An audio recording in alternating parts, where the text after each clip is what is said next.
बुलेटिनची सुरुवात आताच्या सगळ्यात महत्त्वाच्या बातमीने करतोय। महाराष्ट्रासाठी महाविकास आघाडीचा जाहीरनामा प्रसिद्ध झालाय। महाराष्ट्र नामा नावाने महाविकास आघाडीचा हा जाहीरनामा आता प्रसिद्ध करण्यात आलेला आहे। यामध्ये महिला, शेतकरी आणि सर्वसामान्यांसाठी मोठ्या घोषणा करण्यात आल्या। महालक्ष्मी योजनेतून महिलांना 3000 रुपये देण्याची घोषणा देखील करण्यात आलेली आहे। महत्त्वाची आणि मोठी बातमी आपण पाहतोय। महाराष्ट्रासाठी महाविकास आघाडीचा जाहीरनामा प्रसिद्ध करण्यात आला, तर महाराष्ट्र नामा या नावाने महाविकास आघाडीचा जाहीरनामा प्रसिद्ध झाला।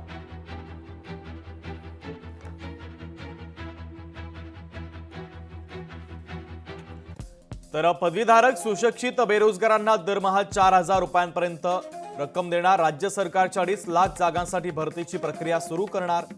महात्मा फुले जन आरोग्य योजनेची व्याप्ती वाढवणार। विमा योजनांचा पुनर्विचार करून उपचार सुविधांचा विस्तार करणार। सरकारी रुग्णालयामध्ये मोफत औषधं उपलब्ध करून देणार। स्वयंपाकाचे 6 गॅस सिलेंडर प्रत्येकी 500 रुपयांमध्ये उपलब्ध करून देणार। दरमहा वीज वापर 300 युनिट पर्यंत असलेल्यांना 100 युनिट पर्यंतचं वीज बिल माफ। सरकारी कर्मचाऱ्यांना जुनी पेन्शन योजना लागू करणार। वृद्ध कलावंतांचं मानधन वाढवणार। शिवभोजन थाळी योजना केंद्रांची संख्या वाढवणार।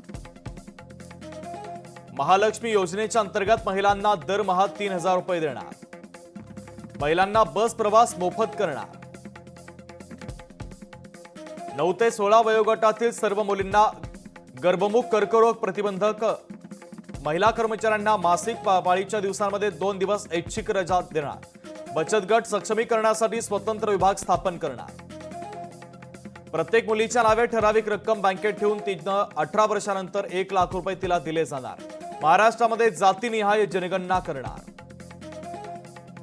अनुसूचित जाती आदिवासी विभागांच्या हक्काचे बजेट खर्च होण्यासाठी कायदा करणार। समाज घटकांसाठी जाहीर झालेल्या नव्या महामंडळांना 100 कोटी देणार।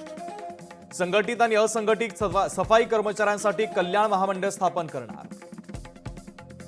बहुत ही अभ्यास करके उन्होंने एक घोषणा पत्र तैयार की और उन सब सदस्यों को और चेयरमैन को मैं अभिनंदन करता हूं। उनको अपना